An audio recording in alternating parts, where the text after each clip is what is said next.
The Shallows, What the Internet is Doing to Our Brains was the finalist for the Pulitzer Prize in Nonfiction and a New York Times bestseller.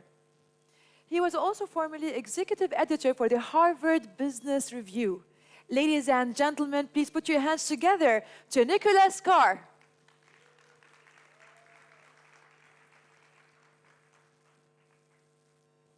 Thank you. Thank you very much. It's a great pleasure and a great honor to have been given the opportunity to share my thoughts with you this afternoon. What I'd like to talk about is the ultimate product of the publishing industry, which is reading. And in particular, a special type of reading that's often referred to as deep reading, the kind of reading we experience when we're deep into a book. It's almost always in reading a book that we experience deep reading. We get kind of lost in the pages of the book. And the reason I think it's important to talk about deep reading today, now, is because it's under threat, I think, as never before. And I think we all know why it's under threat and what threatens it.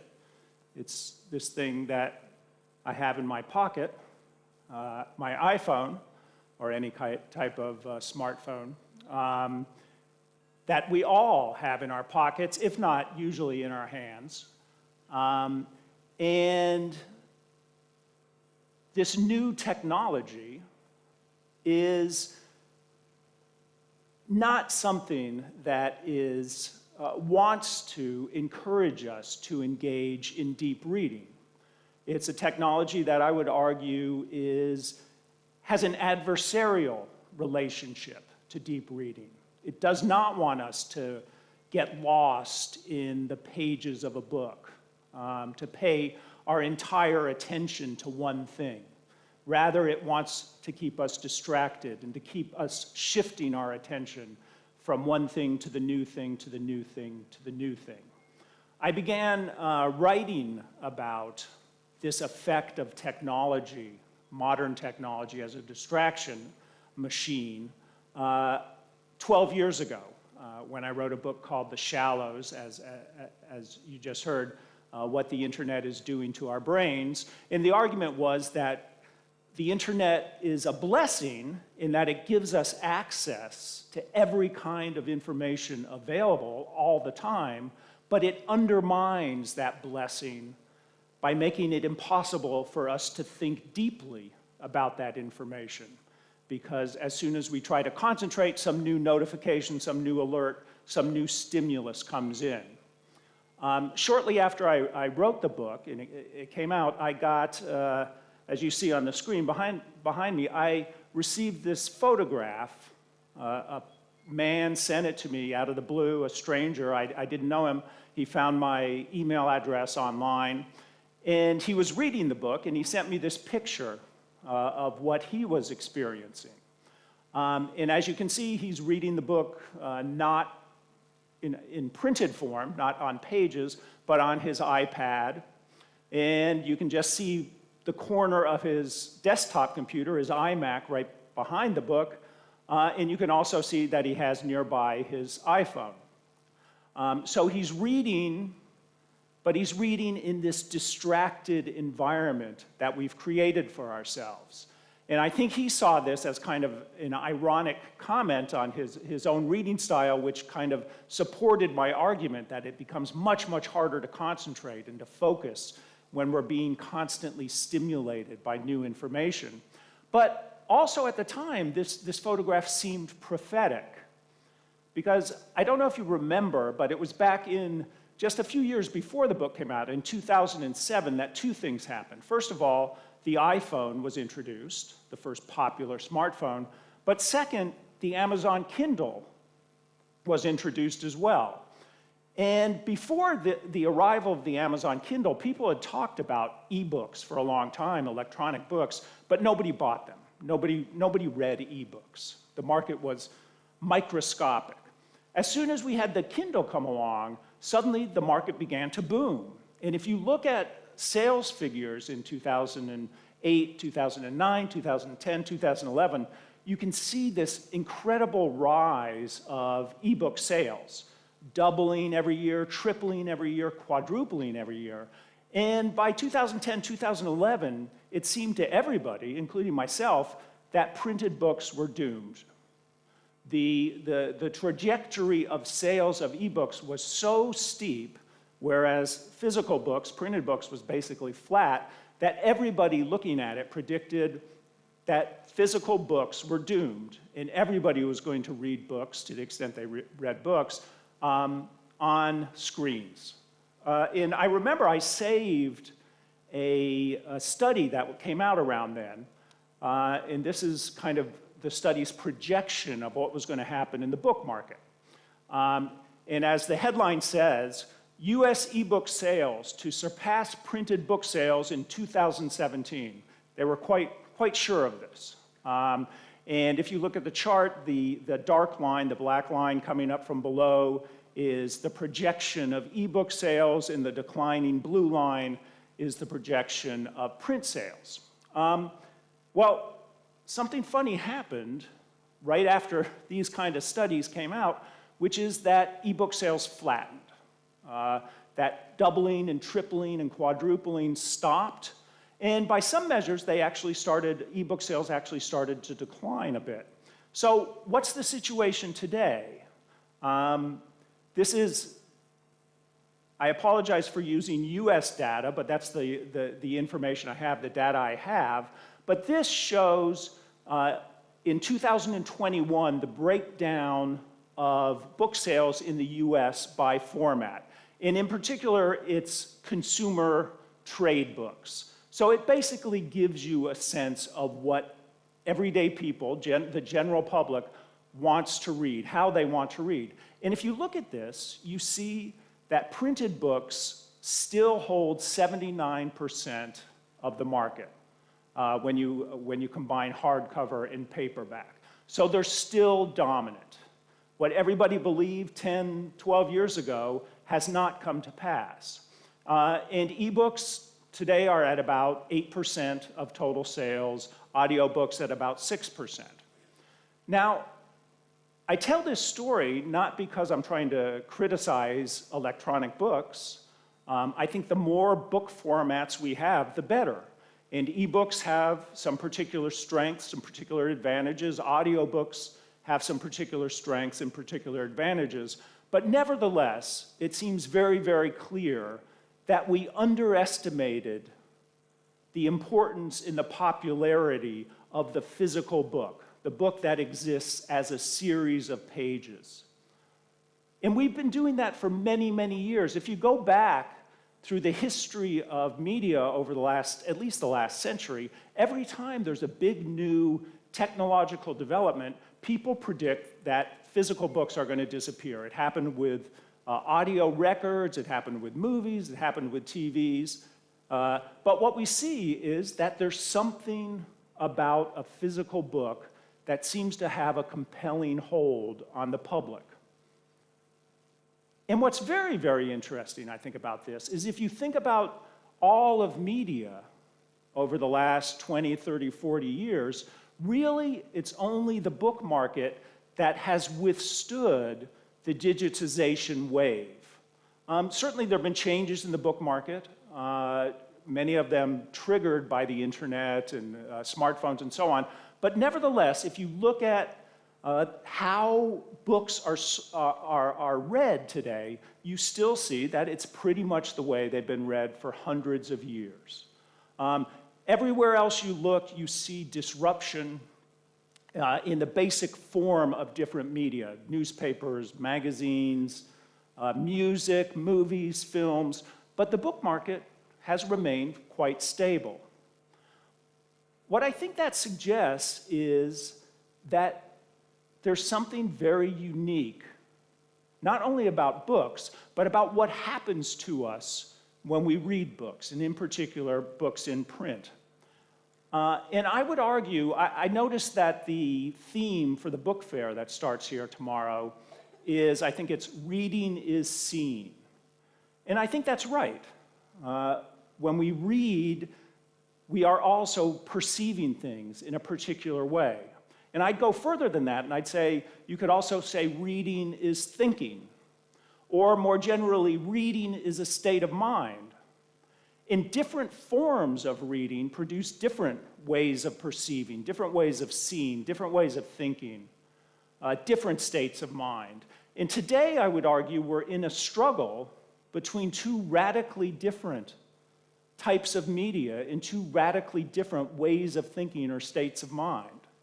On the one hand, you have what is kind of the dominant media technology across the board today, which is the smartphone, a media technology that encourages a certain way of thinking, a certain state of mind. And then you have the older technology of the book, which encourages and represents a radically different way of thinking. And so what I'd like to do is look a little more closely at these ways of thinking and what this struggle between these two different media technologies, reading technologies, but also two different ways of thinking, what it means for us, both as members of the publishing industry, but more broadly as people in a culture, people in a society, as we look forward. So let's look at what happens, what kind of thinking, what kind of state of mind is encouraged by the technology of the screen, and in particular the technology of the smartphone. And I would suggest to you it's this state of mind projected up here in this chart. And I apologize, I'm sure this is going to be the ugliest chart you see today. But it's important because it shows us something essential about the way we all live today as we carry our phones around us all the time. This chart came out of a study that was done several years ago, I think 2015 now, so 7 years ago or so, in the United Kingdom, in Britain. A group of researchers wanted to find out exactly how people use their phones throughout the day. And up until then, there had been plenty of studies, but they always consisted of going and asking people, how many times do you look at your phone? How often are you on your phone? And so forth. And people would make guesses. And the problem with this kind of research is that the smartphone, our mobile devices, have become so integrated in our lives that we're barely even conscious of how often we're glancing at them, how often we're using them. So this self-reported data is pretty much meaningless. So what these researchers did instead is they got a group of people. They were students at a university in Britain, but also staff members and faculty members, so people in a broad range of ages. And they got this group of people, and then they installed software on their phones that actually monitored every time they looked at their phones, what they were doing with their phones, how long they interacted with their phones. And they did this over a 2-week period. And then what they did is they could chart out everybody's usage of their phones. And the way they did it was through a chart like this. This is one person's use of their phone over that 2-week period. So what you're looking at is each row represents one day. On the left side, it's midnight, goes across to the next midnight, and then as you go up, one day follows the other, and you get the 2-week period. And then each vertical line, each vertical black line, is a moment when the person interacted with their phone, looked at their phone, and the width of that line is how long they interacted with the phone. And so one thing they found, and as I think most of us know by now, and as certainly this shows, is people look at their phones a lot during the course of the day. Back then, I think it was around 80 times every 24-hour period. But even more important than that number is the fact that it's not the way people used to watch television, which is people watched a lot of television, but they tend to watch it at certain times of the day. With the phone, you're looking at it pretty much continuously throughout your entire waking hours. The only time where you see lots of blanks in this chart is over on the left side when people are asleep. Otherwise, they're pretty much every few minutes interacting with their phone for one reason or another. In other words, what's happening is they're constantly being distracted by some new incoming stimulus. When you look at this pattern of interaction, what becomes clear is that it would be very, very hard to fit in a lot of deep reading, which requires your full attention, your full concentration, when you're constantly glancing at the latest notification, the latest alert, the latest new image to cross your screen, in your social media feeds and whatever. So what you see here very, very clearly is a state of mind, a way of thinking that's antithetical to the kind of concentration and attention that comes with deep reading. Now, I want to say that, the human brain is flexible. And certainly it's good and it's fun to be stimulated at times and to be gathering information and sending out messages and so forth. But what we see here is the danger of this powerful new technology in that it takes over all time. It crowds out different ways of thinking, deeper ways of thinking, more attentive ways of thinking. So it's not that this is bad. It's not bad until it begins to push out everything else. And I think that's what we're seeing today. So why exactly is this bad? What do we suffer when we're in this constant state of distraction? Well, I think what we lose is the ability to transform information into knowledge. These days we hear about the great abundance of information that we have available to us all the time. And that's fine, that's great. But information itself isn't that important. What's important is knowledge, and the ability to take information and transform it into knowledge. And how does that happen? We have a pretty good idea, thanks to brain science and psychology and so forth, how that happens. And it's very complicated, but because I don't have a lot of time, I'm going to try to boil it down to its essence.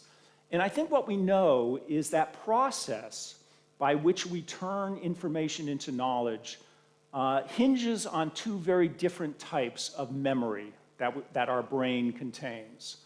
On the one hand, we have a very short-term store of memory, which is known as working memory, represented by this little thimble on the left here. And working memory is, in essence, the contents of your conscious mind at any given moment. So when you're looking at your phone, it's whatever pieces of information you're immediately looking at. They're what's in your working memory. Or if you're not on your phone, you're talking to somebody, then their words are in your working memory. If you're reading a book, it's the pattern of words you're reading. And what we know about working memory is it has a very tiny capacity, which is why I use the image of a thimble to represent it. You can only, brain scientists think, hold about 4 pieces of information at any one time in your working memory. The key to turning that information into knowledge is to take that information and move it into your long-term memory. Now, unlike your short-term memory, which is very small capacity, long-term memory, which is what we normally talk about when we talk about memory, long-term memory has enormous capacity. Nobody's ever, as far as we can tell, nobody's ever filled it up. It's like a bathtub. So think about taking this information that's coming into your mind in your working memory, it's in this little tiny thimble, and moving it over and pouring it into this bathtub. That's a process that scientists call memory consolidation. You're taking short-term memory and you're putting it into long-term memory where it stays pretty much indefinitely. And it's that process of memory consolidation, that's the essence, the essential process to creating personal knowledge. Because it's through memory consolidation that you create associations in relationships and attachments between the new piece of information that is just coming into your mind and everything else your mind contains. And it's those associations, those relations between different pieces of information, different experiences, different emotions. It's the associations that are essential to knowledge. Knowledge is all about the ties between information that exist in your own mind and that are created by your own mind, and not about just a bunch of individual pieces of information that you can go out and Google up all day long if you want. What we know further about what needs to happen to have these rich associations created through memory consolidation is that the whole process hinges on attention. It's only when you attend to new information, really focus on it, really think about it, that this process of memory consolidation happens and you create these rich associations. Now, think of what happens today, the state we're in, when we're constantly being stimulated by information coming through our screens, when we're constantly grabbing our phone and glancing at it. Essentially, what happens is literally what psychologists call cognitive overload. That little thimble, which can only hold 4 pieces of information, is getting inundated by more and more information all the time. And so to create space in your working memory for all that new information coming from your phone, you have to push stuff out constantly. So nothing stays there very long. Nothing stays there long enough to really focus on it. Whether it's important stuff, whether it's unimportant stuff, it's all going into and out of our working memory so fast that we can't engage in deep memory consolidation. And as a result, we're not creating this rich web of associations in our own mind that gives rise to deep knowledge. And I think that this, in a nutshell, is what we sacrifice when we're in this state of constant distraction, thanks to our all-powerful information technologies today. So this is looking at the issue at a theoretical level. But what we've seen in a series of scientific experiments over the last 12, 15 years is proof that this is actually happening. And this goes back, one of the first experiments, which this chart comes from, took place back in 2009 at Stanford University. The researchers got 2 large groups of people. One group spent a lot of time online, a lot of time focused on screens. The other group spent a modest amount of time interacting with screens. So they got these 2 groups of people, and they called one heavy media multitaskers and the other light media multitaskers, and they gave them 6 basic tests of brain function, 6 basic tests of intelligence. And what they found was that the heavy multitaskers, the people who are spending lots of time looking at screens, performed worse on all 6 of those tests. And to me, the most interesting of the tests was a test that looked at how well people are able to distinguish important information from unimportant information. And when you consider that, that's kind of the basic building block skill for thinking deeply. The very first thing you have to do is decide what's worth thinking about, what's worth paying attention. And what they found, and this is what this chart shows, and I don't have time to go into it deeply, but what they found is that the people who spend a lot of time looking at their screens have an increasingly difficult time separating out what's important and what's not. And this is, the red line here is heavy multitaskers, and as you go to the right on the chart, the number of stimuli, the number of pieces of information coming at the people taking the test goes up, and then that line going down means that their skill in focusing on what's important is dropping much more quickly than what the people who don't spend a lot of time looking at screens experience. And what the researchers theorize, and I think this makes complete sense, is that when we spend a whole lot of time gathering information online, looking at our phone screen or our computer screen, we no longer use the criterion of importance to determine what grabs our attention. Rather, we just look at what's most new. So the newest thing to come onto your phone, that's what grabs your attention. In your phone, in essence, is determining where you focus moment by moment. It's no longer you who's saying, no, this is important, and I'm going to look at it, and I'm going to think about it. It's your phone saying, no, here's something new. Look at this. And this seems to be what happens.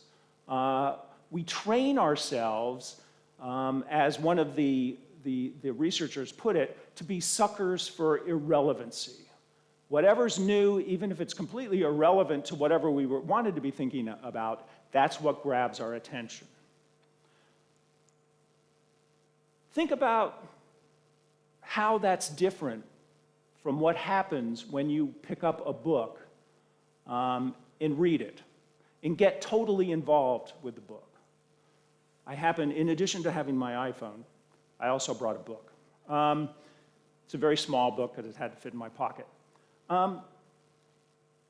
We don't think about books as technologies anymore because they've been around so long, and we tend to use technology to refer to what's been invented in the last 10 or 20 years. But the book is certainly a technology. In fact, for most of the last 500 years, it was the most important information technology in existence. Now, today you look at a book and you probably think, it's pretty limited as far as technologies go. I can't get a text, I can't check my email, I can't click links, there's no Twitter stream, there's no TikTok videos. The only thing you can do with this technology is just read. Just read the words. One word after another, one line after another. I would argue that that's the great strength of the book as a technology. It forces us to pay attention because there's nothing else going on. So almost literally, you can think of a book as a screen against distraction. You're holding it up in front of your face and focusing on just the words. And truth be told, human beings are very bad at paying attention. Our minds evolved to be distracted. And you can understand that very simply by thinking back to when we were cavemen or cavewomen.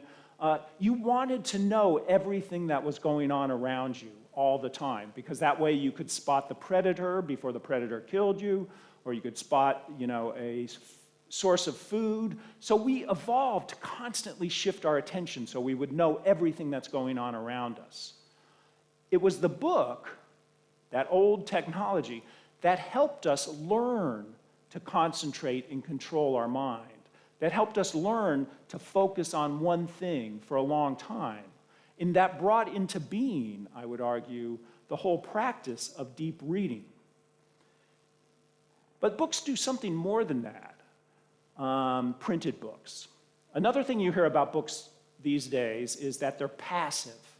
You're passive when you're reading a book, whereas you're active when you're looking at your phone because you're tapping on things and you're sending out messages.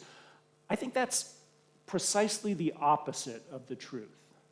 In fact, if you look at what happens when people immerse themselves in a book, when they read deeply, their minds are very active. They're not just reading the words, but they're experiencing those words, and they're bringing their own thoughts and ideas and emotions into the book.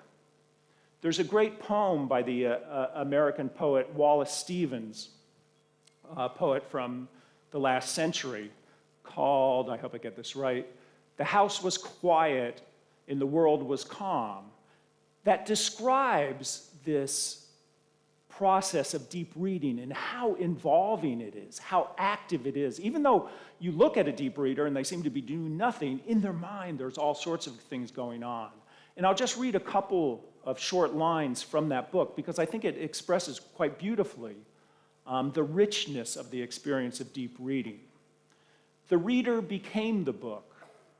The quiet was part of the meaning, part of the mind. the access of perfection to the page.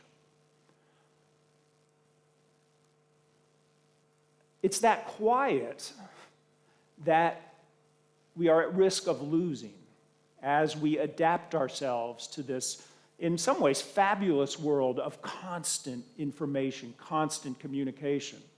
In this struggle, even though the book continues to survive in its printed form, this struggle is, I think, at a crucial point. Because if you look at how people spend their time today, there's no comparison. In the US, and again, I think this is true in most countries these days, in the US, the average American adult spends about 8.5 hours a day looking at screens. And that's not just phone screens and computer screens, it's also TV screens. That same average adult spends about 20 minutes reading from pages. So what I'd like to leave you with, because all of you are involved in the publishing industry or related industries, all of you are in a way influencing the future of how people read and hence of how people see and how they think, is that if we don't protect and encourage deep reading, the writing is on the wall. We're going to see that very, very narrow sliver grow ever more narrow. And I think if we do sacrifice the ability to read deeply, in the experience of reading deeply, not only is that going to mean big long-term troubles for the publishing industry, but I think it's going to mean big long-term troubles for culture and for society, because we need people who not only can read deeply, but can control their own minds, control their own attention, screen out distractions, and actually think about important things. So, thank you for your attention. Thank you. Hi, Nicholas. What a beautiful presentation. Thank you. It was absolutely amazing. And I have so many questions for you. However, we have 5 minutes. So I'm going to start with the first question, which is reflecting on the education panel earlier today. What is the impact of the distraction on learning process and education quality? I think one of the most important things we can teach children, particularly at a young age, is how to pay attention. Because this is something that's very, very difficult to do. And I think for all the benefits that computer technology, digital technology brings to schools, the growing reliance of schools, particularly at young ages, on computers is very, very dangerous. I think kids have plenty of time these days to look at screens, but what they don't have plenty of encouragement to do and time to do is engage in things like reading or many other things, playing instruments or whatever, that require a lot of attention. So I think if we don't teach kids how to pay attention, and technology is pushing in the other direction all the time, then that has a very important long-term effect on learning, because you're not going to learn, you're going to end up learning everything superficially, but you're not going to have any real depth to your understanding. No long-term memory, basically. Right. Yeah. Reflecting, so with the digital trend accelerating, do you see an intellectual apocalypse in the foreseen future? So basically, apocalypse? That's the right word, yeah. I see not so much an apocalypse as a slow erosion over time. But the long-term effects, I do think, as I mentioned, I think this ability to think deeply, to read deeply, to pay attention is important for the richness of society and culture. I mean, it's important for science, for art, for politics, for whatever. But I also think it's important personally. I think to build a rich personality and have a rich individual life means being able to spend some significant part of your day concentrating, thinking deeply about things rather than jumping from one thing to the next. Yeah. Can books become relevant again? I love this question. Can they compete with digital distractions? If so, how? It's going to be very, very difficult because what we know from our own behavior, and certainly studies show this, is that our phones, computers, social media, it's all designed to keep us distracted, to keep us wanting to come back for more. I mean, that's how the companies make money, and they're very good at it. So I think to counter the trend, we have to make personal efforts to spend part of our time, at least part of our time, concentrating without our phone in hand, without our phone in pocket.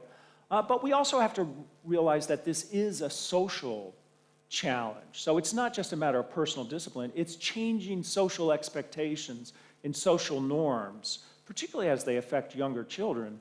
And it's only through that kind of, it's only when we care enough about this and we're able to kind of change our ways of thinking and also change, as I said, our social norms, that we'll be able to withstand the kind of digital push. This question in Arabic, I'm going to translate it. So basically, what is the publications or what is the distributor's role in helping to go back to reading books? What can they do? The computer's role? No, the publishers, the distributors. Role.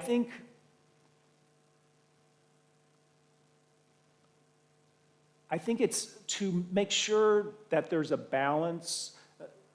Everybody these days, and particularly people in business, it's very easy, and we've heard a little bit of this today, to get very, very excited about the newest thing and the newest technology. And as soon as you do that, you begin to think of the older products as kind of limited or something you need to get rid of. You know, I suppose, and this would, I hope publishers don't do this, but you'd say, oh, that 70%, you know, if we think about that, the 70-20-10 model or whatever it was, you know, they might think, oh, the 70% is print books, and maybe that's going to go away anyway, so let's rush to do that. I think that would be self-defeating, because I think you're taking away a lot of the pleasure people get from books, which is what keeps them reading and encourages them to read to their kids. So you have to be very, very careful to make sure you don't throw things out just because they're old, because sometimes the old things are actually the good things. Thank you so much. Thanks. There's so many questions, but I won't be able to answer them all today. So thank you once again. Thank you. Thanks. I believe this presentation touches on so many aspects for us, for the new generation, for our children, and we hope we'll be able to help them to have this deep learning. Ladies and gentlemen, in our third panel discussion, our panelists will examine the pros and cons of producing literary Arabic content on social media channels in a session titled, Is Social Media the New Book Market? Please welcome moderator Ed Nawotka,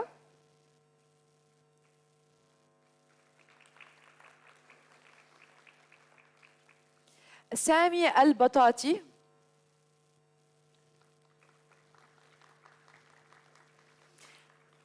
Annie Arsain, and Joël Yazbek. To the stage, please.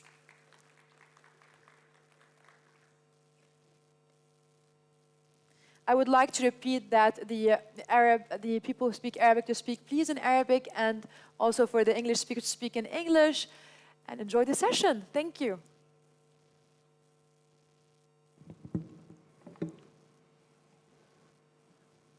Oh, sorry. Am I supposed to begin? I was distracted by my phone. Sending a tweet. Good morning or good afternoon, depending on your time zone and where your head is. My name is Edward Nawotka, and I'm the international and bookselling editor at Publishers Weekly. I'm here with a great panel, and I hope we can really illuminate a little bit about some of the subjects that have been brought up earlier today. I just want to say thank you, of course, to the organizers and to the Center for the Arabic Language that has organized this really enlightening and edifying conference. So thank you to everybody, and thank you to my panelists for making the time to share everything with us. In the great American tradition of conference interactivity, this is the part where I ask all of you to participate a little bit. I just want everybody out there to raise their hand. How many of you have sent a tweet today? I see quite a few hands. How many of you have Twitter accounts? Excellent. How about, how many of you have looked at a YouTube video today? I've done all these things. Or TikTok. This is a subject, these are social media platforms that are just ingrained in our day-to-day lives. I mean, even as Niykolas was speaking about being distracted, if I looked around the room, I'm going to guarantee that 1/3 of us were looking at our phone as he was speaking about being distracted by our phones. There's just no way we can get away from it. A big part of that is social media. And as much as we in the book and publishing business adore and really love our print books, the reality is that we are living in a digital world. That world is changing, that world is evolving. And I would challenge even Niykolas to look at the evolution of some of that data, some of which dated back to 2009, to see where we are at now with the new generation of creators who are living online full time and generating new content, new forms of writing, new forms of creativity. I'm going to give my panel a chance here now to introduce themselves each briefly. I'll start with my left and your right with Sami, then we'll go to Annie, and then we'll go to Joelle. And each of them will give a few minutes introduction to themselves before we start our conversation. مساء الخير. سعيد جدا بالمشاركة في هذا المؤتمر وشكرا لمركز أبو ظبي للغة العربية على الدعوة الكريمة. أنا سامي البطاطي. خلفيتي الأكاديمية ربما بعيدة عن المجال الذي أقدمه، فأنا خلفيتي الأكاديمية هندسة كهربائية، لكني صانع محتوى على منصة اليوتيوب في مجال القراءة والكتب. وهذا النوع من صناعة المحتوى صار معروفاً باسم البوكتيوب. البوكتيوبرز هم صناع المحتوى على منصة اليوتيوب الذين يصنعون المحتوى في القراءة والكتب من خلال مراجعة الكتب، تحديات القراءة، نشر قوائم ومقترحات الكتب وغيرها. هي بدأت تقريباً في 2010، كانت في البداية لا تحظى باهتمام وانتشار كبير جداً، لكنها مؤخراً صارت هناك العديد من القنوات التي صارت تحظى بمئات الآلاف من المشتركين. القناة عندي مثلاً على سبيل المثال تحمل أكثر من 350,000 مشترك. هناك بعض القنوات التي تخطت حاجز 1,000,000 مشترك. وربما في أثناء حديثنا في هذه الجلسة سنستعرض بعض النقاط المتعلقة بهذه الصناعة، صناعة نشر المحتوى القرائي على منصة اليوتيوب. Magic. Good afternoon. I'm Annie Arsan. I am the head of platform strategy at TikTok. And on a personal level, I'm an avid book reader. So I thank you very much for having me and for giving me the honor of talking about these two topics. Thank you. Hi, everyone. This is Joelle Yasbek. I'm part of the Global Content Partnerships team at Twitter, partner manager looking at the MENA region. I'm very honored to be today with you guys, and thank you for the organizers. Thank you for your time, and thank you for the lovely panelists and moderator to have this lovely conversation. Our role at Twitter consists of having and ensuring the best content partners, the best creators, the best publishers are sharing their valuable content on our platform on daily basis, which as well present an opportunity for all brands and advertisers to leverage on and deliver their brand's message. So hopefully it's gonna be a fruitful conversation and you will enjoy it. Thank you. Just to begin, just to open the conversation, let's start with Sami here. I understand, okay, you're an engineer who loves to read books from Saudi Arabia and has amassed this enormous following for your book channel on YouTube. What about the way you talk about books is different from so many other people who talk about books on YouTube, particularly for the Arab market, and based on who you are and your point of view, that you think has brought this audience to you? What is it? What is the magic you bring to this particular platform? جميل. أنا لما أنشأت هذه القناة أنشأتها تحت اسم ظل كتاب، وربما الاسم يعطي إشارة للمحتوى وطبيعة المحتوى الذي أقدمه. اخترت اسم ظل كتاب، غالباً ظل الشيء هو لا يعطيك تصوراً كاملاً عن الشيء، يعني أنت تستطيع من خلال الظل أن تعرف إذا كان هذا إنساناً أو لا، رجلاً أو امرأة، كبير أو صغير، لكن إذا أردت أن تعرف أكثر عن ماهية هذا الشيء تحتاج أن تقرأ. طبيعة المراجعات التي أقدمها في القناة هي تحمل هذا المعنى بشكل قريب تقريباً، فأنت من خلال المراجعات تعطي صورة عن الكتاب لكنها لا تعطي كل شيء عن الكتاب. وحالياً يعني عدد المراجعات التي نشرتها تتجاوز 160 مراجعة، وأمانة في بداية إنشائي لهذه القناة كانت هي وسيلة لأرشفة بعض قراءاتي، بحكم عادة حينما نقرأ ننسى قراءاتنا، فكانت وسيلة لأن أكتب أفكاري حول الكتاب، وأيضا هي وسيلة يعني إذا أردت أن أقتبس عبارة أظنها لحنا أرنت حينما قالت الشيطان الذي يوسوس لنا أنا أحب أنا أكره. هذا الشعور حينما تقرأ كتابا ما ثم تشعر أنك تريد أن تتحدث عن هذا الكتاب الذي أعجبك، أن تشارك تجربتك مع الكتاب بكل تفاصيلها. كانت هذه المراجعات هي وسيلة لمشاركة القراء الآخرين تجربتي مع الكتاب. وطبعا مراجعات الكتب هي تختلف عن ملخصات الكتب. الملخص هو يكتفي بأفكار الكتاب فقط، فصوت القارئ أصلا غير حاضر، بينما في مراجعة الكتب أنت تحكي تجربتك الكاملة مع الكتاب من خلال انطباعاتك وغيرها. طبعا إذا أردت أني يعني غالبا أنا أنظر إلى صناعة الكتب من خلال هناك الناشر وهناك الكاتب وهناك القارئ. إذا أردنا أن نضيف عنصر الرابع ربما هو الناقد. البوكتيوبرز غالبا هم في مسافة في المنتصف ما بين القارئ والناقد. الناقد يقوم بقراءة الكتاب من خلال أدوات نقدية وأكاديمية ومنهجية محددة، القارئ هو مجرد مستهلك للكتاب. البوكتيوبرز هم قراء لكنهم لا يكتفون فقط بقراءة الكتاب، إنما يتحدثون عن تجربتهم مع هذا الكتاب ليس من خلال أدوات الناقد إنما من خلال انطباعاتهم الشخصية.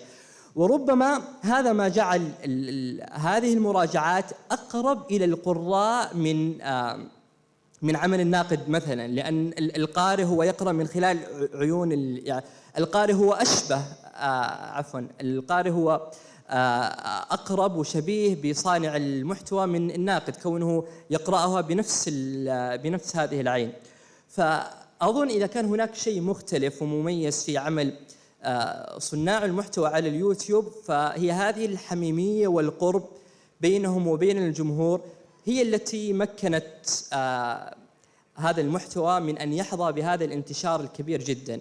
يعني المراجعات التي قدمتها عدد المشاهدات لها تجاوزت 10 ملايين مشاهدة فقط على منصة اليوتيوب، وبعضها كانت بالمناسبة يعني لكتب ما توقعت أن تحظى بهذا الاهتمام الكبير. يعني أذكر قدمت مراجعة لكتاب في التراث العربي، كتاب الخصائص، كتب قبل أكثر من 1000 سنة، ومع ذلك وجدت أن عدد الذين شاهدوا هذه المراجعة تجاوز 50,000 مشاهد لكتاب كتب قبل أكثر من 1000 سنة. So this is very interesting because the way this panel is set up, we go from long form to kind of medium form to ultra short. So when you look at, Sami here just made a reference to Hannah Arendt. Is this something that we might ever find on TikTok? Or what kind of content is succeeding in the booktube space or the book talker space, if you will? Because this has been the newest and the youngest format that's really hit the market for books in the last couple of years. Let's talk about, Nicholas talked about a bit the book market and then the let's say the more technologically advanced different ways of, the social media and technology and all that. Let's start about the intersection of these two, and then how Book Talks was born. At the end of the day, people love talking about the books that they read. And that has been a reality throughout time, but the problem is, how do we find the other people? How do you find a person who's read the same book that you've read? And how do you find someone who has interesting recommendations to give, and so on and so forth? And basically what all media platforms have done is they've created a space for people to actually have this discussion. Shannon DeVito, who is the director of books at Barnes & Noble, said it very nicely. She said, talking about books that you love is never going to go out of style. We're just finding new ways of doing it. And basically, this is exactly what's happening. And TikTok has a bit of a differentiator here, because what TikTok does is TikTok brings people together based on their interests. So while other platforms could bring you together with people who shares content with you based on people that you follow, who might not really be into books, TikTok actually brings in readers together and puts them in communities because it serves you content based on your interest. So what happens as an avid book reader, I end up in a huge community called Book Talks, which allows me to interact with others who share the same interest as me. And in fact, Book Talks, just to give a perspective on the scale it has, Book Talks has 54 billion views. So let's put that in context for a second.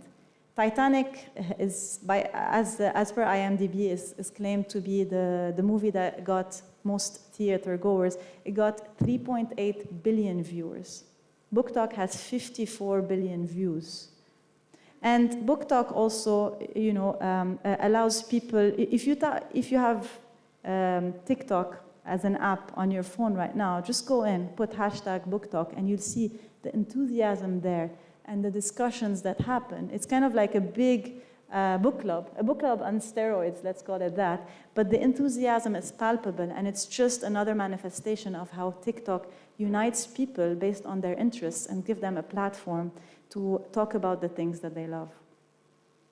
And it has become it's of the moment. It's the most voguish, certainly, of all of the social media platforms for selling books, because we've seen in the last 18 months, almost all, especially in North America, booksellers have really made a point of creating book talk tables. I mean, it's driven sales both of frontlist and backlist books.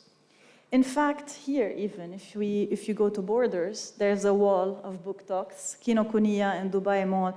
We've seen a lot of, Bloomsbury said that their profit grew by 220% in 2020, and their CEO attributed partially to, and I quote, the outstanding phenomenon of book talks. We've seen, like you said, backlist books become bestsellers. Colleen Hoover's It Ends With Us, in fact, became Book of the Summer 5 summers after it was published, all because of Book Talk. So It's having, not only does it have scale, but it has direct impact on the publishing industry. And Twitter, which is not the youngest platform, but it has matured, it's evolved over the years, because initially it became, it was a platform for making pithy, witty comment on current events, or maybe broadcasting something about your life. But it's evolved in a number of ways over the past several years. And we won't discuss, what might happen in the future with its new owner, or maybe not its new owner, depending on the circumstances. But I'm curious, how has it evolved in the last, say, 2 to 3 years to adapt to the needs of creators and to differentiate it from the other 2 platforms, as well as the other social media platforms and distractions against which it's competing? Yeah, so as we all probably know... If you could answer in Arabic, please. I will try to mix. Okay, you'll mix. Okay, good. Okay, so as we all probably know, Twitter is about what's happening right now and what people are talking about. So I believe you have asked the question first at the beginning, who has tweeted today. So كل العالم اللي جاوبوا إنه عملوا تويتس اليوم هن العالم اللي عملوا تويتس على what's happening today, what we're talking about, what's happening in this hall, in this conference room. And this is the power of Twitter. It's about what's happening in real time. It's about the conversation that is happening. So I believe, yes, Twitter has evolved over years, but the only identity that has not changed is the power of conversation. And why is this relevant to content creators, for writers, for publishers? Because they come to the platform to join the conversation, to see what people are talking about, to see the users or their readers, what they are talking about. And this is such a powerful tool we have at Twitter. I know you have mentioned that Twitter or social media in general is more towards snackable content, short-form content. This is very true, and this is, yes, according to our best practice. However, Twitter ensured that people who are engaged, who shows interest in a certain topic, we have various tools to drive quality traffic to your own website or to your own landing page. So let's say for book writers, you can just launch one simple organic tweet with a strong call to action and drive that audience who showed interest, whose attention you want, to a landing page of choice. And I really would like to stress on the quality audience we have on Twitter, because like the algorithm and the whole targeting tool is a huge boost. On Twitter, you can not only target by, let's say, market, إذا كنا بالإمارات أو بالسعودية أرابيا or بالعمر أو بالlanguage. But on Twitter, you have something, and a very strong tool, which means behavioral targeting. So now on Twitter, you are able to target people who are joining certain conversations. You are able to target people based on certain keywords they are mentioning in their tweets or they are engaging with. You are able as well to target followers of certain handles, and those handles who are really relevant to your business.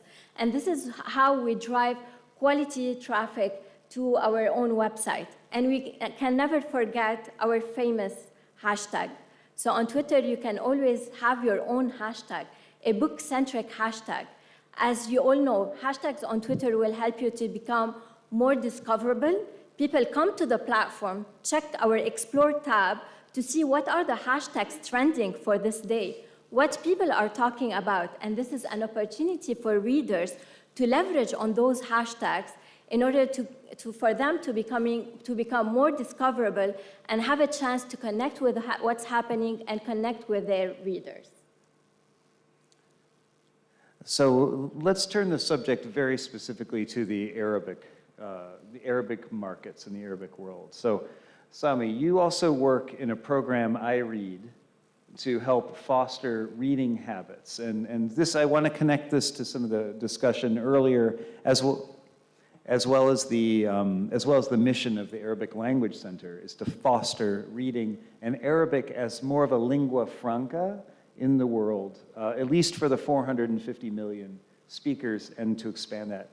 How do you see your work on YouTube as fostering this love of reading and this mission? Because it's also interesting that you're a man, and it's often accused that men don't read as much as the women, and TikTok is very much dominated by young women readers. At least they've been driving a lot of the book sales on Book Talk. So what is it, again, about special for your mission in the Arabic-speaking market as a male creator? جميل. بالمناسبة حسب الإحصائيات عندي مثلا في القناة أكثر المتابعين هم الرجال أكثر من النساء، لكن بنسب قريبة جدا. أنا أظن النقطة التي ذكرت في هذه الجلسة فكرة أن يكون هناك مجتمع للقراءة. هذه النقطة الأساسية صراحة اللي أجد أنه منصات التواصل الاجتماعي استطاعت أن تخلقها. لما تستطيع أن تصنع هذا المجتمع الذي يجمع القراء العرب من مختلف دولهم وانتماءاتهم، سواء داخل الدول العربية أو حتى العرب في غير الدول العربية، أظن هذه بحد ذاتها هي أكثر ما يجعل من القراءة فعلا محتفى به. لذلك حتى يعني المراجعات التي ننشرها في اعتقادي ترى هي تتجاوز فكرة أن تكون عن هذا الكتاب إلى كونها هي وسيلة لإحياء فعل القراءة نفسها، أن يكون فعل القراءة فعلا محتفى به. يعني أتذكر مقولة لهنري ميلر لما سئل ما الذي يجعل الكتاب حيا، فأجاب هو من خلال توصية قارئ إلى قارئ. الكتاب الحي هو ليس الكتاب الموجود على أرفف المكتبات العامة. ستاندل أصلا كان يرى أن الكتب الميتة هي التي لم تجد لها ملجأ إلا على رفوف المكتبات العامة، بينما الكتاب الحي هو الذي يظل متداولا بين القراء. وجود مثل هذه المنصات التي تجعل من القراءة والكتاب أساساً لإنشاء هذا المحتوى أعتقد أنها تحقق هذا الأمر بشكل كبير جداً. أيضاً نقطة أخرى، كثير من المحتوى الذي ينشر على منصات التواصل الاجتماعي هو محتوى قد يكون قائم بذاته، بمعنى أنت اليوم إذا أردت مثلاً أن يعني عادة نحن نطالع المراجعات إذا أردنا أن نشتري مثل هذا المنتج. إذا أردت والله تشتري جوال آيفون ستذهب وتبحث عن مراجعات حول هذا الجوال. إذا أردت مثلا تشتري سيارة معينة، لكن إذا لم تكن مهتما بهذا المنتج غالبا لن تطالع هذه المراجعات.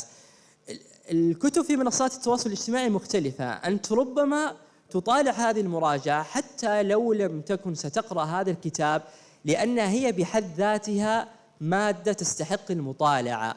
فبالتالي جعلت هذه منصات التواصل الاجتماعي جعلت الوصول للكتاب من خلال عدة طرق، فلم تعد الوسيلة الوحيدة للوصول للكتاب هي من خلال قراءته مباشرة، بل تستطيع أيضاً الاستفادة من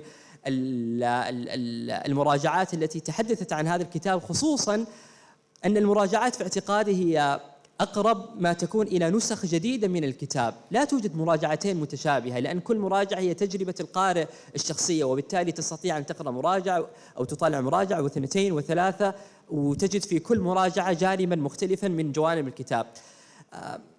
مثل هذا المحتوى الذي ينشر على منصات التواصل الاجتماعي أظنه يشجع على القراءة أكثر من الدعوة المباشرة. يعني حينما نتحدث عن الكتب ويجد المشاهد أو الإنسان العادي كيف يتصل موضوع الكتاب بحياته الشخصية وبحياته الواقعية، هذا أكثر ما سيحفزه على القراءة. حينما يجد في الكتاب شيء يبحث عنه، ربما هي أكثر جدوى من أن تحاول إقناعه بالقراءة بدعوة عامة جدا. أتمنى أن تكون يعني هذه أجابت على السؤال. I'll just ask one follow-up. What's been the most popular video you've shot? Your most popular YouTube video? كان كتاب مثير للجدل وله قصة بالمناسبة. كان كتاب النباتية، خرافة النباتية The Vegetarian Myth. وأنا أذكر لما قرأت الكتاب قرأته بنسخته الإنجليزية، لم يكن مترجما للغة العربية ولم يكن حتى متوفرا في مكتباتنا. وأذكر لما قرأته قلت في آخر المراجعة أني أتمنى لو ترجم هذا الكتاب إلى اللغة العربية. ثم بعد أشهر دخلت إلى أحد متاجر الكتب ووجدت الكتاب بنسخته العربية، ولما طالعت الصفحة الأولى للمترجم وجدت المترجم أشار في مقدمته أنه تعرف على الكتاب من خلال القناة. وكانت هذه بالنسبة لي يعني واحدة من أجمل اللحظات، أن يقود المحتوى الذي تقدمه إلى أن يستفيد منه مترجم، أظن كان في العراق أو في لبنان لا أذكر، ويترجم هذا الكتاب ويصبح هذا الكتاب بين أيدي القراء العرب. هذا كان أكثر كتاب حظيت مراجعته بانتشار واسع. That's a fantastic story. I'm gratifying to hear that. One of the things Sami's talking about is enthusiasm, is just the sheer joy of reading and expressing that and having a means to do that. And Book Talk excels at this because you have often youngish people, but correct me if I'm wrong. I always feel it's a very young medium, but that's maybe because it's still new. But there's a great deal of enthusiasm. There's a lot of screaming. There's a lot of crying. There's a lot of emojis. How is that expressing itself in the MENA, in the Middle East market? And are we seeing that kind of expressiveness? And maybe an example or two of a success story from Book Talk for this market would be helpful. Sure. Let me start broadly about TikTok. And one of the reasons you do feel it's young and new, because it is a young platform in terms of seniority and how long it's been around. But the beauty of TikTok is that there's something for everyone. And we do over-index, as in there's a lot of Gen Zers, but there is also people of all age, especially in the Arab world, because of the high penetration of internet and phones in general, with close to 95% and above, depending on the country. Everybody is online. And then, as a result, everybody is on all the platforms. And on TikTok, regardless of your age or any of the social characteristics, if there's something that interests you, there are communities for people who like cleaning their keyboard with a certain brush. That's how specific it is. Now, going to books, let me start broadly, and then let's talk about the Arab world. Book talks in 2021 in the Arab world went quadrupled in size in terms of viewership. So there's clearly appetite here. And in terms of continuing to fuel this and to delight consumers in the Arab world, there have been initiatives. So we have, first of all, you can already see hashtag kutub, which is books in Arabic. That has, if I'm not mistaken, around 600 million views. It's basically in Arabic, and it enables people to share in the Arabic language. At the end of the day, we are a video-based platform.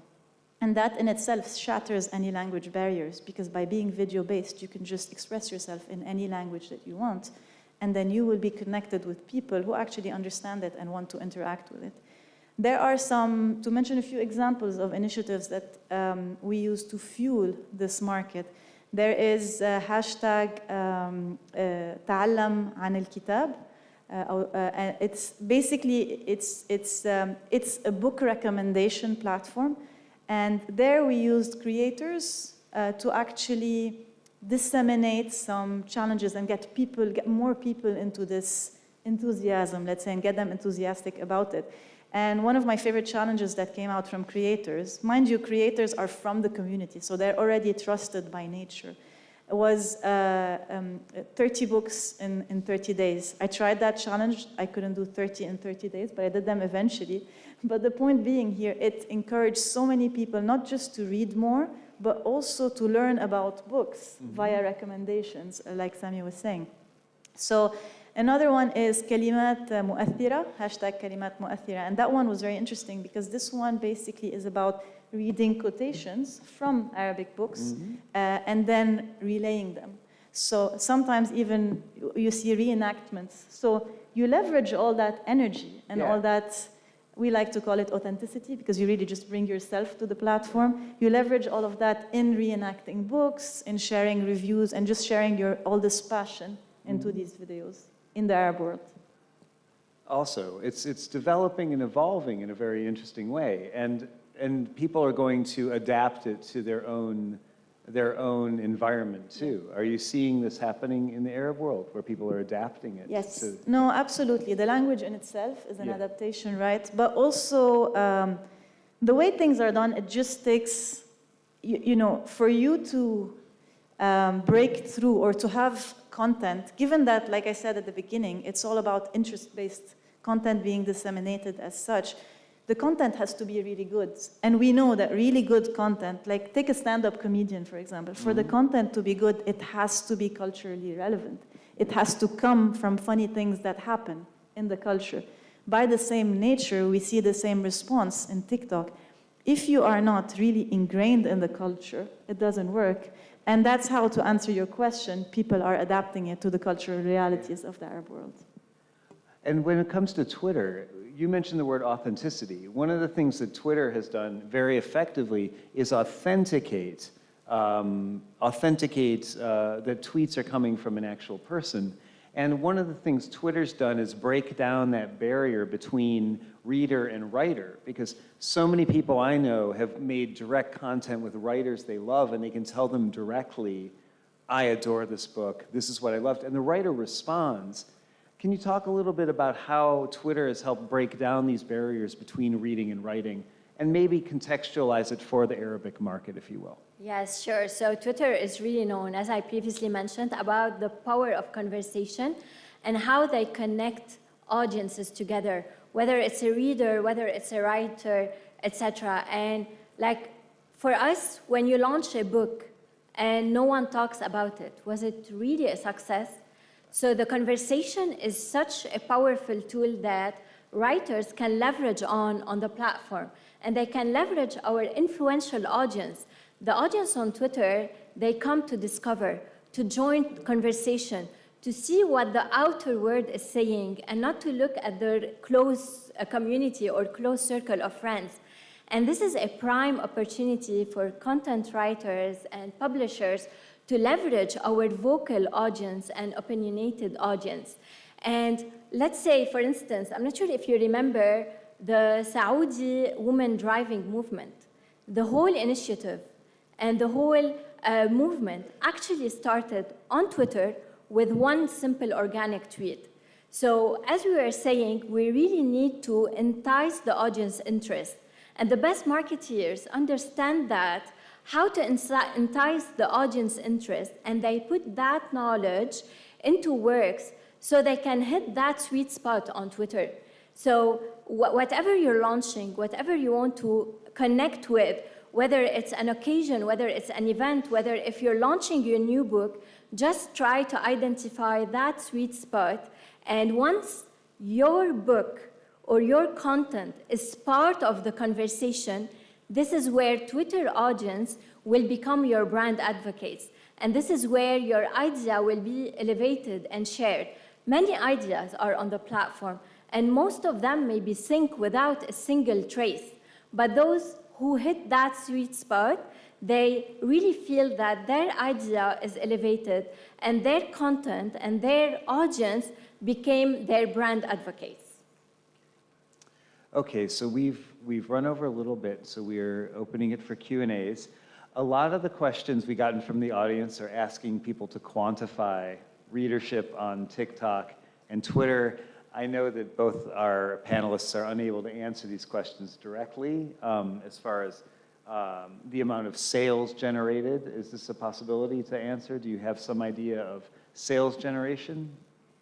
From a TikTok perspective, the publisher would know the amount of sales, right? We do not have direct visibility. The numbers I shared, the 54 billion, the 600 million here, are the numbers that are actually on the platform. So I encourage people to just check those hashtags, and they can get a lot of data from there. So you can extrapolate from that a lot of books are getting sold, as well through Sami here with as many followers as you have, and Twitter speaks for itself.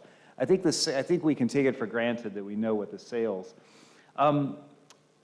I'm gonna, since we only have a minute, rather than go through these individual questions, again, as Carlo did earlier, I encourage everybody to stop, ask our panelists individually outside for direct information. But just maybe to summarize, if each of you had one piece of advice, a best practice, maybe a way to get started for publishers and creators in the room, let's specifically address Arabic publishers to start and either working with you or with your platform.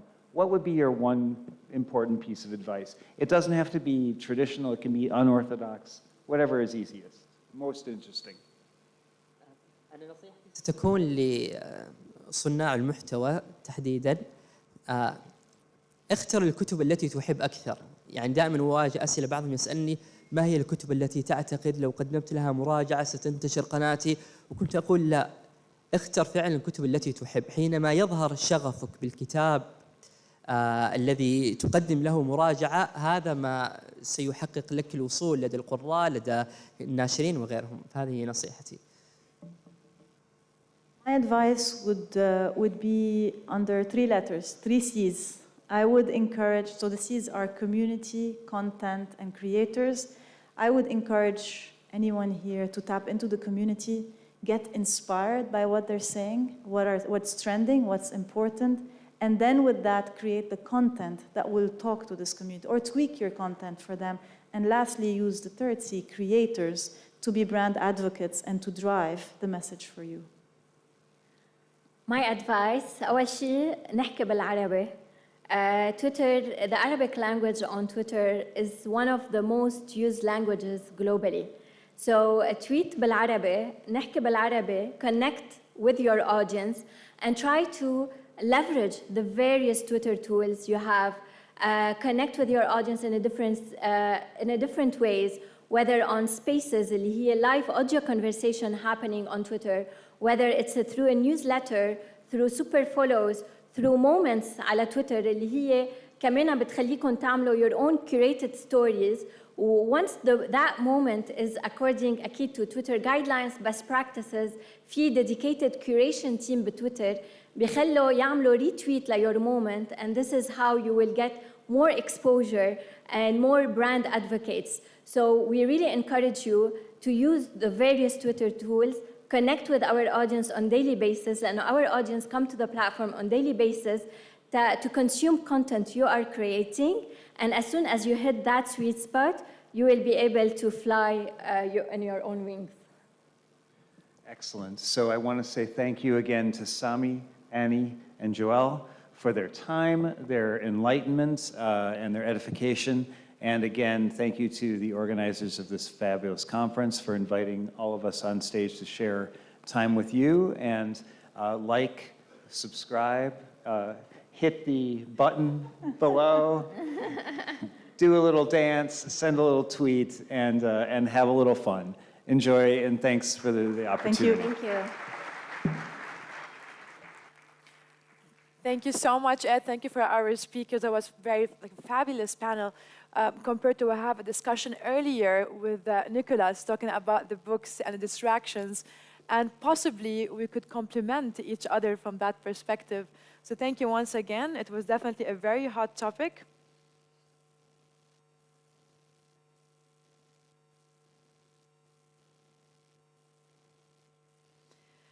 All right, so now, ladies and gentlemen,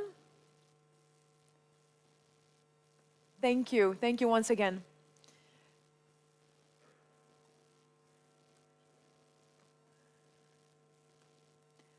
For our fourth panel, exporting Arabic to the world is the topic of our fourth panel and dives into how Arabic literature can reach more readers around the world. I'd like to ask our moderator, Hannah Johnson, and speakers, Saeed Al-Tuneji, Rawan Ad-Dabbas, Jürgen Booz, and Persa Kumutsi to join us on the stage. Thank you.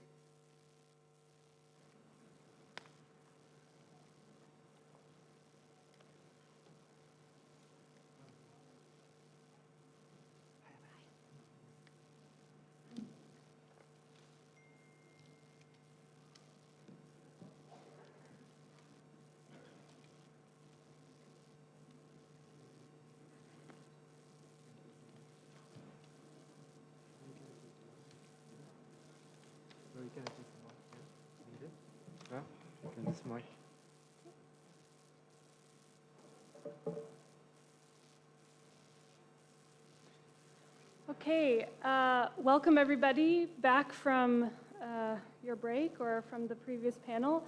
My name is Hannah Johnson. I'm the publisher of international trade magazine Publishing Perspectives. We operate under the Frankfurt Book Fair, and I would like to thank the Abu Dhabi Arabic Language Center for inviting all of us to talk about this important topic. And I would also like to thank my panelists for joining me and taking the time to think about their answers and to prepare what I think is going to be a great discussion today. So we are going to talk about the challenges of selling Arabic rights abroad, of how we can export more Arabic literature to the rest of the world. And I have on stage, for people who are working in different areas of this particular field. So what I will do is ask each of you to introduce yourselves and to talk a little bit about the work that you're doing in this field. I will start with Saeed Al-Tuneji, who is the acting executive director of the Arabic Language Center. Saeed, can you tell us a little bit about the Arabic Language Center's activities in publishing, and specifically about the Kalima project, which I know is very important to you as well? Thank you, Helen. بالنسبة لمركز أبو ظبي للغة العربية، يعد هذا المؤتمر الذي نحن فيه اليوم واحد من أهم وأحدث مشاريع النشر وصناعة المحتوى. طبعاً غداً سيكون معرض أبو ظبي للكتاب. هناك أيضاً إدارات متخصصة في مركز أبو ظبي للغة العربية بصناعة المحتوى والنشر، إدارة متخصصة بالمحتوى الابتكاري بالتقنيات، بالمحتوى والنشر، إدارة أخرى أيضاً بالتعليم وصناعة النشر في هذا الجانب. يمكن يكون واحد من أهم المشاريع اللي يتبناها حقيقة ويدعمها مركز أبو ظبي للغة العربية هو مشروع كلمة للترجمة. هذا الحقيقة المشروع الذي يحتفي خلال هذا العام بمرور 15 سنة على تأسيسه. 15 سنة على تأسيسه، لكن لو نرجع في البدايات أعتقد 2007 ونرى مدى الطموح الذي كان بداية هذا المشروع ومدى التحديات التي واجهت هذا المشروع، أعتقد أنا ممكن نتكلم عنه لاحقاً في هذا الجانب. Okay, thank you, Saeed.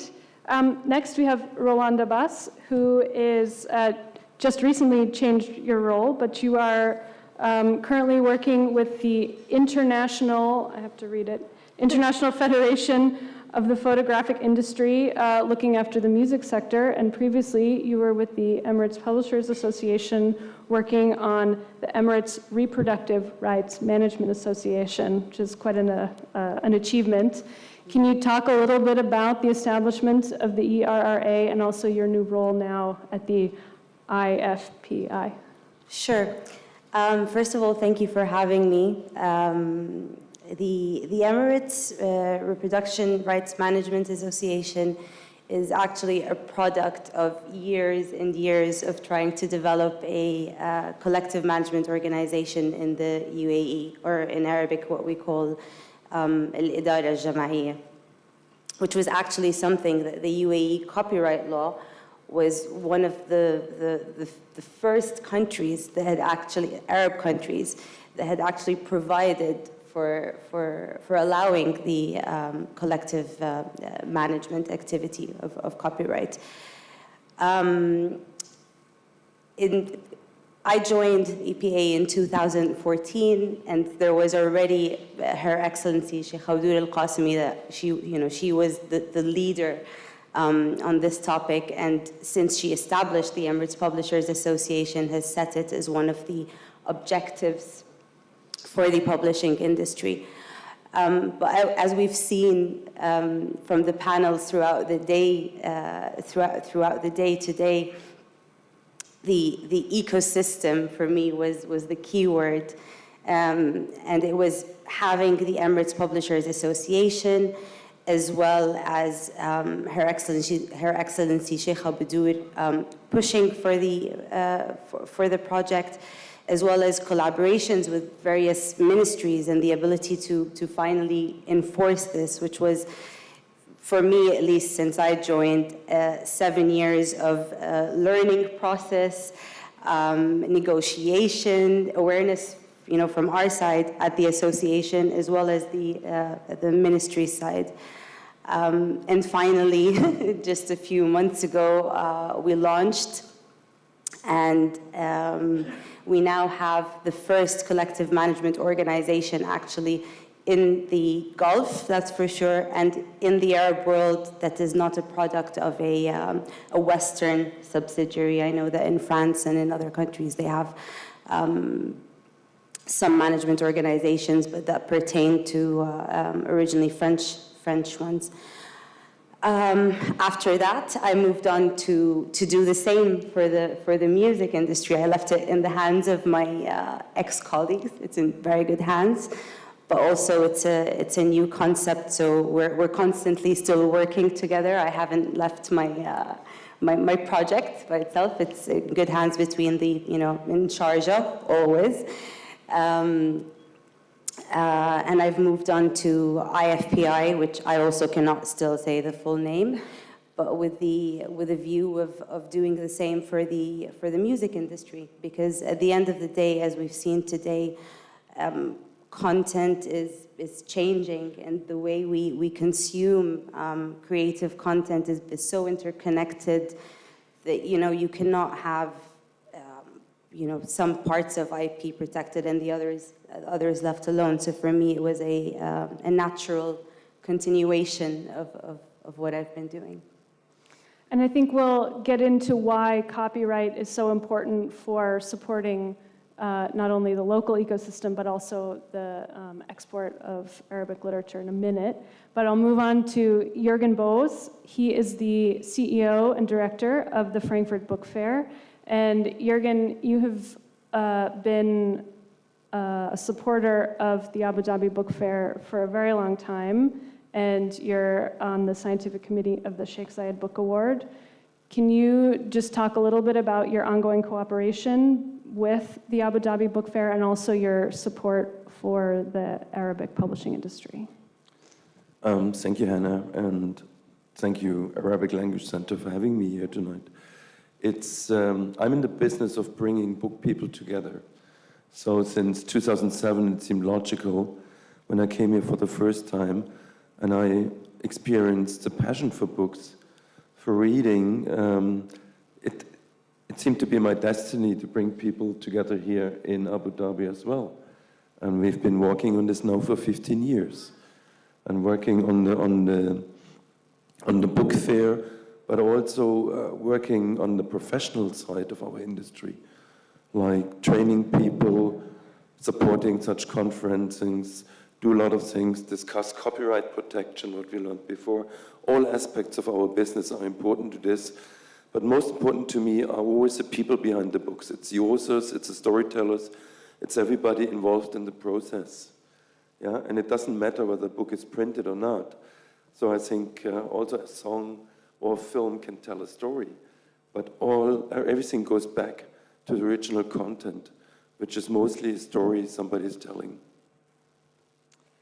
And last we have Persa Kumutsi, who is a writer and translator of Arabic literature, and you also are the co-founder and director of the Center of Greek and Arabic Literature and Culture.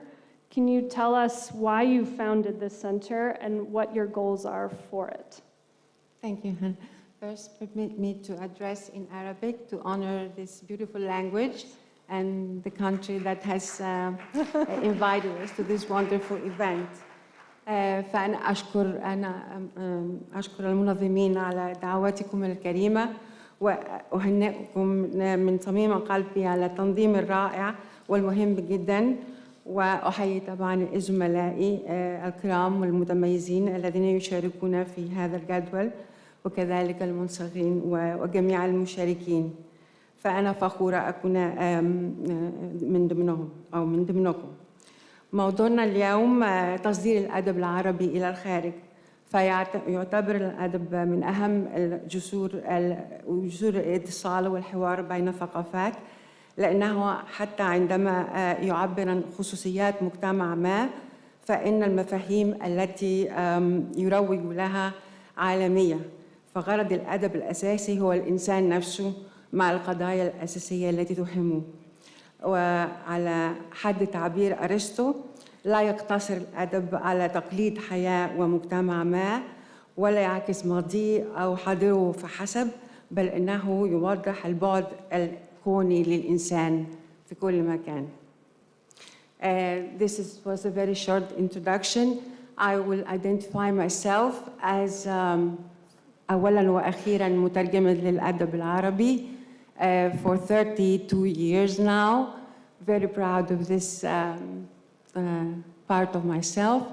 I'm also a writer, but my writing has to do with the double identity and two cultures, the Arabic and the Greek culture, as I was born in an Arabic country, so I feel partly an Arab, and all my life I honored these two cultures. From that passion of mine for the last many, many years, came the idea 3 years ago to create, it's an initiative, actually, it's a very small step towards تعزيز الثقافات، تعزيز الثقافة اليونانية والعربية، وهي من أقدم الثقافات في العالم. فهذا هذه المبادرة الصغيرة التي بدأت منذ 3 سنوات أثرت الكثير في التفكير عن الأدب العربي في اليونان، وأثرت حتى في أن القراء عرفوا الكثير من الأدباء الذي جاءوا وتكلموا عن عملهم. So it's an initiative that aims at the intercultural dialogue, and we hope that we have the strength to continue and to expand it, to grow it. It's very, very small. Well, every step is important. And I think all of us know here that it takes a lot of small steps to reach something larger. So before to kick off the conversation, earlier this year, just a quick anecdote, I was talking to my friends at Banipal magazine, and they were telling me something that I've heard from many people, especially from the Arab world, which is that despite the fact that it always seems like there's more and more interest from international publishers in translating Arabic, there are still so many untranslated authors. I mean, as an international publisher, you have your pick from classics all the way up to modern masterpieces and emerging voices. And I think that's why we are here to address how we can encourage more connections and more interaction. And because of the broad range of projects that we have on this panel, I think in preparing for this panel, we had discussed that actually what we're doing here is creating the right ecosystem, as Rowan said earlier, for exporting Arabic literature. So it's not just about getting the rights sold, but about creating a robust industry in the Arab world that can support itself and therefore also connect more effectively with the rest of the world. So I think, Rowan, I would start with you talking about what the ERRA is accomplishing and why it is so important that copyright is protected in the Arab world, and whether you see this potentially spreading to other countries besides the UAE. Oh, it's a very important place to start, actually, because, you know, like anything else that has value, you need a good foundation, right? And for any product to be able to travel, whether it's a creative product or a tangible one, there needs to be a process that allows it to move. And projects like ERA is a product of, first of all, the UAE signing international treaties, which is, on a policy level, that's part of the ecosystem.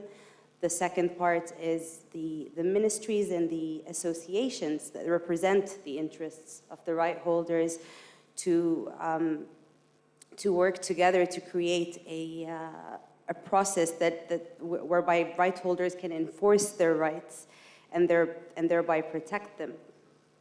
And that was, the ERA was basically a product of that for many, many, many years. And by having that, okay, let's take one step back. So as a creator. You own copyright. Copyright gives you the exclusive right to decide how you want to sell your product, how you want it to be used, and that exclusive right means it's only for you. And any other way that that product or that creation is used needs to be paid for. Now, it's not an unknown fact that piracy, for instance, is a huge issue in our region, and that has unfortunately, at least in the sector of books, devalued the product of books, because people want an easy way to access it. You'd be surprised to find that even in countries like in the Gulf, where they're not as poor, or they don't have such a poor, there isn't as much poverty as, for example, in countries like Egypt or Jordan or Lebanon. People still pirate because it's easier to access. They take a book, they photocopy it. My friend copies 3 books instead of me going all the way to Magrudy's and buying it. Why? I can just copy it. Teachers do the same at universities. Professors do the same. And the idea of ERA is not a center to police copyright or to police piracy. I think the main thing is to allow legal access, and that's something we always try to use when we were lobbying for that project with governments. Is we're not here to police. We're here to provide legal access at a decent cost and educate people on the value of copyright. And once you have that, you attract people not just to invest in books from abroad, but also the next generation to invest in a career in publishing, in a career in writing, because they know that their rights are safeguarded. They know that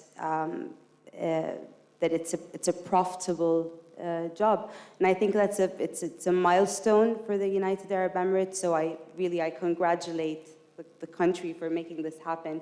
I take a lot of pride in being part of that project, but it's been a long way coming, and I think that will change the dynamics of the industry hugely, and it's creating value. Most definitely. Yeah. And I think when you talk about easy access to copyright-protected content, that actually translates very well into Saeed, what you're doing at Kalima, bringing other books into Arabic in order to make access easier and also to connect the Arab publishing world to the international publishing world. But I'm sure this isn't an easy project. Can you talk about the dynamics of this and some of the challenges and how you are overcoming these challenges? يمكن هذه واحدة من أهم التحديات اللي تحدثت عنها، هي قصة القرصنة وأيضا الحقوق النشر، ولكن أعتقد أن هناك تحديات أيضا مهمة وكبيرة. مشروع كلمة للترجمة عندما انطلق في 2007 كان حقيقة وما يزال مشروع طموح وعنده كثير حقيقة من الآمال، ومن البداية يعني كانت رسالته قوية واضحة أنه هو جسر، هذا الجسر بما يحمل من معنى جسر للثقافة، جسر للترجمة، لدعم الكتاب والترجمة إلى اللغة العربية، فكان هدف أساسي له بالنسبة لمشروع كلمة. لكن المشروع واجه التحديات التي كانت في تلك المرحلة، أولها القرصنة، قصة القرصنة، قصة اليوم الحقوق، يعني حتى لما كانت كلمة تخاطب الناشرين العالميين أن نترجم إلى اللغة العربية، فكانت النظرة فيها شوية أن العالم العربي يمارس القرصنة في هذا الجانب، فكانت النظرة حقيقة متدنية. لكن مشروع كلمة تغلب على هذه القصص كلها، تغلب من خلال الثقة، من خلال العقود، من خلال احترام الحقوق، من خلال الالتزام بهذه الحقوق، من خلال دعم المترجم العربي.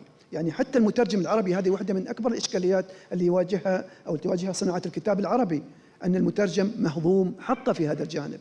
يعني يمكن في صناعة الكتاب وفي البزنس نفسه يمكن أقل الحقوق لهذا المترجم. فالمشروع لم يشتغل فقط على النشر، هو كان الهدف منه هو دعم الترجمة، دعم الناشر، دعم المؤلف، دعم هذه العلاقة في هذا الجانب. فخطى خطوات. البداية كانت صعبة لكن كانت ثابتة وراسخة خطواتها وطموحها وآمالها في هذا الجانب.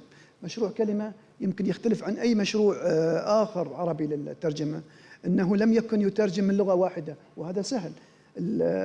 مشروع كلمة فتح على لغات العالم، يعني اليوم كلمة يترجم من 22 لغة. كلمة لم يقتصر على صنف ومجال معين، من 10 تصنيفات مختلفة، فيه العلوم، فيه الآداب، فيه الفلسفة، في غير. هذه كلها تحديات أن تجد المترجم المتمكن وأيضا تصنع الكتاب. الكتاب ما عاد هو مجرد ورق موجود في كتاب، هو صناعة لها مقاييس، لها معايير، لابد أنك تلتزم في هذا الجانب. فهذا ما حرصت عليه كلمة من البداية، حرصت أن يكون الكتاب العربي له هذه القوة، له هذا الحجم، له أيضا هذه المكانة العالمية. فأعتقد بعد 15 سنة من هذه التجربة، من هذا العطاء، اليوم هذا المشروع له حقيقة تقديره، سواء على المستوى الناشر العالمي وأيضا مستوى الجمهور العربي الذي يطلب هذه الكتب. فيعني كان يحتاج إلى هذا الصبر وإلى هذا المجال، لكن هذه التحديات أعتقد أنها تواجه العديد من دور النشر العربية في هذا الجانب. And I think this discussion about the number of translators and finding qualified translators leads us very nicely to Persa, who is herself a translator and has translated a lot of books. So first I'll just ask you, are there enough translators of Arabic into other languages in the world, do you think? I think we have not many, but we have good translators in Europe and in the States. I don't know about the other countries. And especially in European countries where there are مراكز للثقافة. For example, we don't have such a markaz in Athens. I'm confusing the languages, sorry. So the efforts are individual. But in France, in Germany, in Spain, in Italy, where there are very good departments at the university, academic departments, they produce very good translators. And of course now with the interactions and internet, people get together, the exchange of students and people travel. They can live in Arabic countries much more easier now than before 20 or 30 years. So there are good translators. Not many, but there's a good amount of translators. The problem is with smaller countries in Europe where we don't have دراسات منهجية, academic. So this is more difficult. Countries like Greece, but still we are trying through the small initiatives we create to make people aware to study the language, and more people study Arabic language now, especially during the last years where Greece has received a lot of refugees from the area. So there's people who are turning to language and translation. And we aspire through the center later on, if we can do it, create a beginning, a small course, a starting course for translation from Arabic to English, Greek and Greek into Arabic. And I myself will try to help in doing this before I'm too old.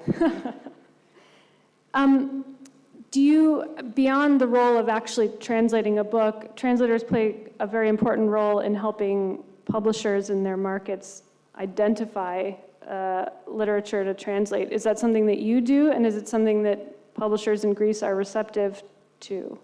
I used to do it until before the economical crisis that hit Greece and the first decade of the 20th century, which came very hard to us to face. So the book market was faced a lot of trouble concerning translated books. And of course, Arabic books were among the books, the languages that were having this problem of recognition and visibility. So the publishers did not listen to translators anymore as much to wikala agents, yes. because they thought that they would know better about the commercial success of a book. But this is not always so, because Arabic language is a very special language and very few people know the background of it. So al-wukala would suggest only the books that are have prizes or are very known, and these are usually bahidat al-thaman, very expensive. Royalties are very expensive. So there's a vicious cycle. Now the publishers are going back to translators, or are going back to the source of suggestions. Sure. But I mean, also prizes do play a role in building visibility, not only for publishers, but also for the public. Jürgen, since you're part of the Sheikh Zayed Book Award, can you talk a little bit about the role of book prizes, and specifically the Sheikh Zayed Book Award, in helping to raise visibility for Arabic literature? As I mentioned, my two predecessors, you spoke about the next generation, you spoke about visibility, and visibility does account for authors, so an award is very, very important, especially if you have very few awards in the Arabic culture, focusing on literature. So it was a big, big step to establish the Sheikh Zayed Award. And having several categories, especially the one for young authors, which I think is so important, and for translators, it is so important. But since you mentioned the next generation, the young author thing is very close to my heart. And also, when I'm saying it's always about making people visibility in our industry, in the book business, I think we do need to send more young people around on all levels. Bring these young authors to other countries, let them speak on other literature festivals, work with the young translators, invite young people to these conferences here. It's a wonderful step to have this conference, but I think the average age is still a little bit high. I think we need more young people, and I think when I think of these fellowship programs, book fairs do have worldwide. Yeah, I see very few applications from the Arab world.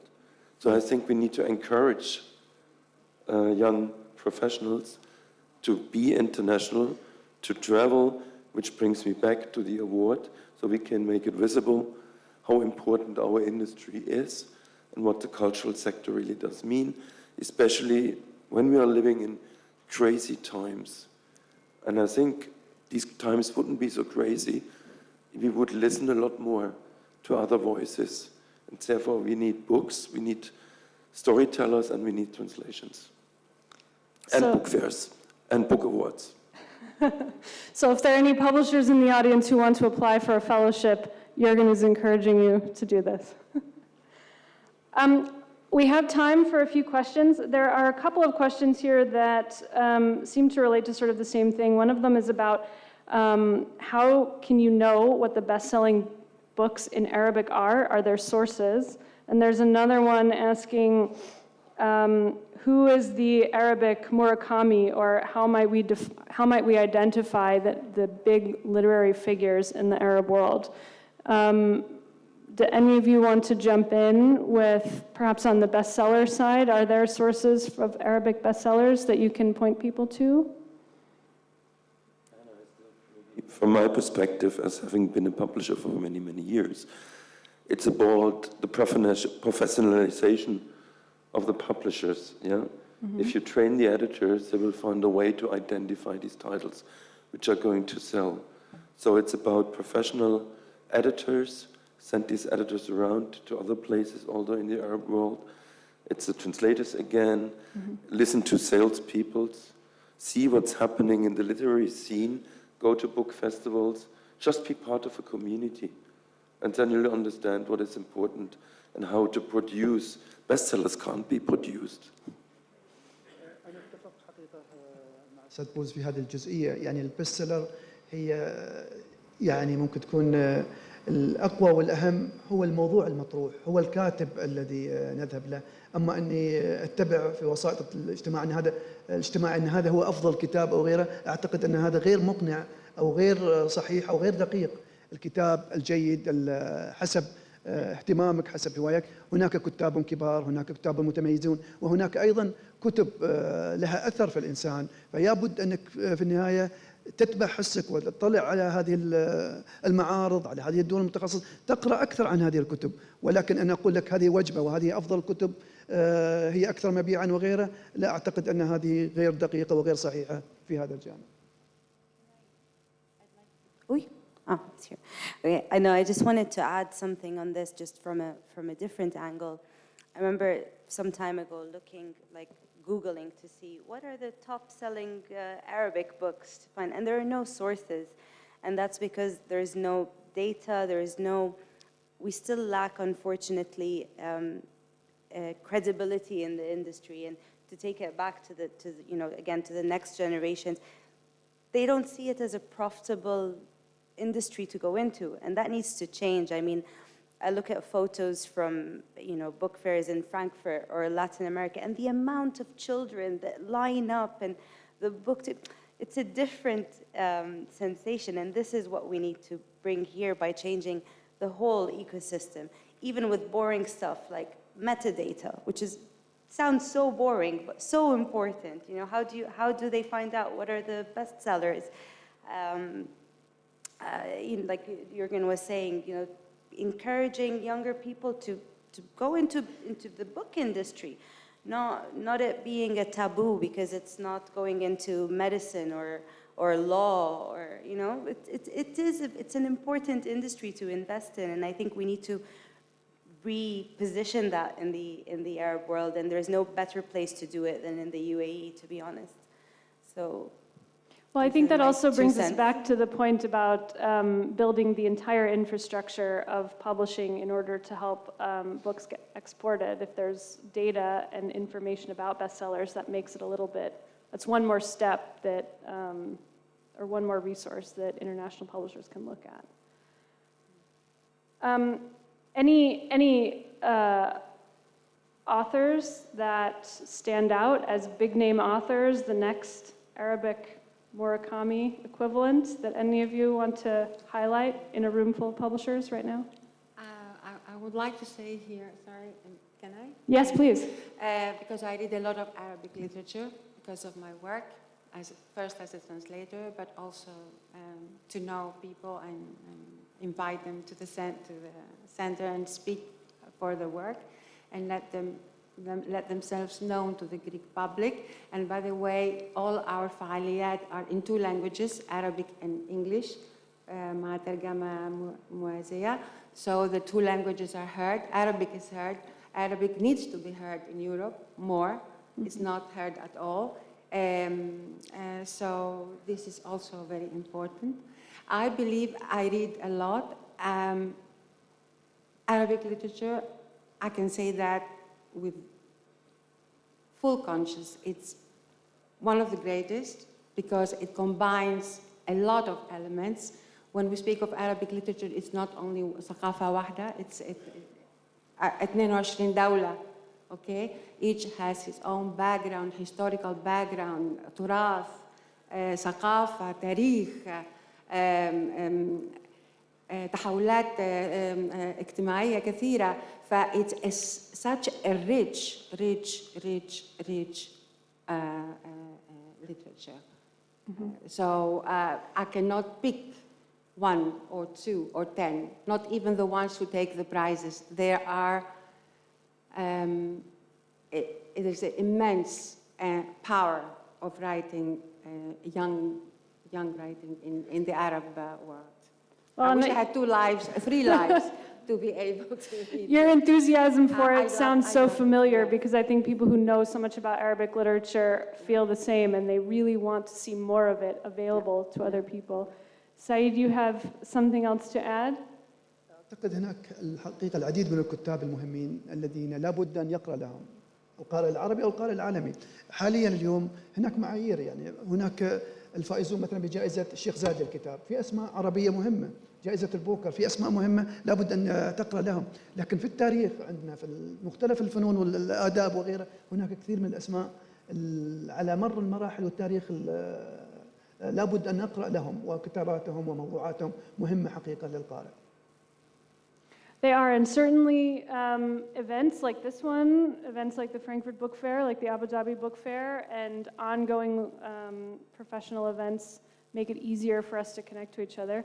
We are out of time, unfortunately, and there are still questions on here, and I encourage you to follow up with our panelists if you have questions.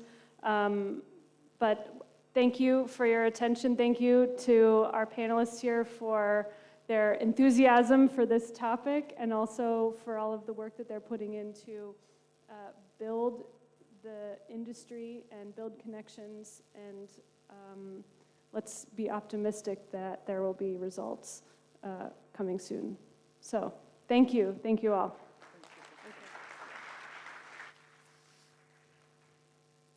Thank you so much, Hannah, to our speakers also. There was a beautiful, really amazing panel. You have changed my perception. I usually read English books, and now I feel the privilege that I'm able to read Arabic, and I'm going to change that. I'm going to take some recommendation, some books from your side also. So thank you once again for a great panel, and we truly hope that the non-Arabs could speak and read Arabic in the near future all around the world. Thank you so much, and well done.